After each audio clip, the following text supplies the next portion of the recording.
शोएब, सारण में क्या हालचाल है? हर आदमी बात कर रहा है जो बिहार का मुस्लिम वोटर है वो कहां जाएगा? आरजेडी के साथ जाएगा, कांग्रेस के साथ जाएगा, या फिर उसको चैलेंज मिलेगा ओवैसी से? आपने क्या देखा, क्या महसूस किया, लोगों ने क्या बताया आपको? बिल्कुल, देखिए, एक बड़ा समीकरण है बिहार में, MY समीकरण। इसको लेकर तमाम तरह की जो बातें हैं शुरुआत से ही होती रही, और जो गठबंधन है वो समझता है कि हमारा वोटर है। हालांकि आज की वोटिंग का जो पैटर्न है उसमें ये बात नजर भी आई। हम सारण ही नहीं, आसपास की जितनी विधानसभा सीटें थी सारण जिले की या दूसरी, उन तमाम जगहों पर गए, और जो MY समीकरण है वो यकीनन जो गठबंधन के उम्मीदवार है उसकी तरफ जाता हुआ दिखाई दिया। हालांकि ये बात सच है कि कई सीटों पर, जैसे रघुनाथपुर की अगर बात करते हैं, या फिर बहादुरपुर की बात करते हैं, या मुंगेर की बात करते हैं, इन तमाम सीटों पर जो MY समीकरण है बड़ा मजबूत है, और गठबंधन ये समझ रहा है कि ये वोट उनको मिला है यकीनन। लेकिन 2020 को अगर हम देखते हैं तो इन तमाम सीटों पर जो मार्जिन था वो काफी कम रहा था।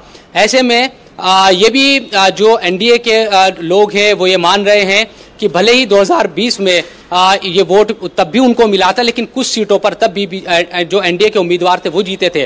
तो अगर वो सिलसिला परंपरागत तरीके से चलता भी है तो उनको इन सीटों पर थोड़ा सा भी अगर वोट दूसरे लोगों का मिलता है, यानी पिछड़ी जाति का, तो इसको निकाल सकते हैं। इसके अलावा 2-3 सीटें ऐसी है जहां फ्रेंडली फाइट की बात कांग्रेस और CPI करती हुई दिखाई दी। उसमें बिहार शरीफ भी है एक सीट, तो वहां पर अगर देखें तो वहां सीधे तौर पर वोट बढ़ता हुआ दिखाई दिया दोनों तरफ, CPI की तरफ भी, कांग्रेस की तरफ भी, और इसका सीधा जो फायदा है वो NDA को मिलता हुआ दिखाई दिया। असदुद्दीन ओवैसी की जहां तक बात है तो 121 सीट जो जिन पर आज वोटिंग हुई है वहां पर बहुत ज्यादा असर असदुद्दीन ओवैसी का यहां पर नजर नहीं आया, क्योंकि सीमांचल का जो इलाका है जहां पर पिछली बार उन्होंने 5 सीटें जीती थी जो MIM ने, वहां 11 तारीख को चुनाव है, हो सकता है कि वहां ज्यादा असर हो, और वहीं पर एक तरीके से कैंप किए हुए हैं इन दिनों असदुद्दीन ओवैसी। कह रहे हैं कि जो तो सीमांचल में है वहां पर मुस्लिम बहुल इलाके हैं और वहीं पर ज्यादा असर होगा, ओवैसी वहीं पर ज्यादा टक्कर दे रहे हैं। बहुत दिन से हमने देखा है वहीं कैंप किए हुए हैं।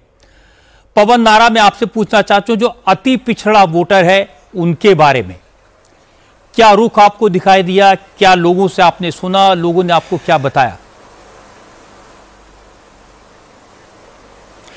जी रजत जी, बिल्कुल अति पिछड़ा वर्ग, कुर्मी, कोयरी, कानू, बिंद, केवट, निषाद, ये सारी वो 12 सब कास्ट हैं जो EBC में आती हैं। अब की बार EBC को डेंट करने के लिए निषाद पार्टी जो है VIP, उसको महागठबंधन ने अपने साथ लिया था। हमने एक बात देखी कि EBC ग्रुप में आज भी निर्विवाद तौर पर नीतीश कुमार का चेहरा उनके सामने रहता है। दरभंगा ग्रामीण, केवटी, जाले, अलीनगर और गोराबोराम, ये सारी वो सीटें हैं जहां पर हम घूम रहे थे। गोराबोराम का खास तौर पर यहां जिक्र करना चाहूंगा। यहां पर VIP और RJD आमने सामने हो गए थे, और अंत में मुकेश साहनी ने अपने भाई को पीछे हटने के लिए कहा। उसका असर यह देखा गया कि जो मल्लाह समाज है वो एकदम VIP के मुखर हो गया, RJD और महागठबंधन के मुखर हो गया, और कहा कि आपने यहां सरेंडर कर दिया। वो नाराजगी थी, और वहां पे लोग स्पष्ट कहते नजर आए, कमल, नीतीश कुमार, कोई मुद्दा नहीं, इन्होंने सरेंडर कर दिया। तो जो अब की बार महागठबंधन की कोशिश थी कि EBC के अपने दायरे को बढ़ाते हुए लेकर आए, वो कहीं ना कहीं कामयाब नहीं हुई। जैसे लास्ट मिनट का चेंज था, मुझे लगता है इससे काफी नुकसान हुआ होगा। जो मुकेश सैनी के भाई को हटाया, इसका वाकई में नुकसान होगा, लोगों पर असर डालेंगे।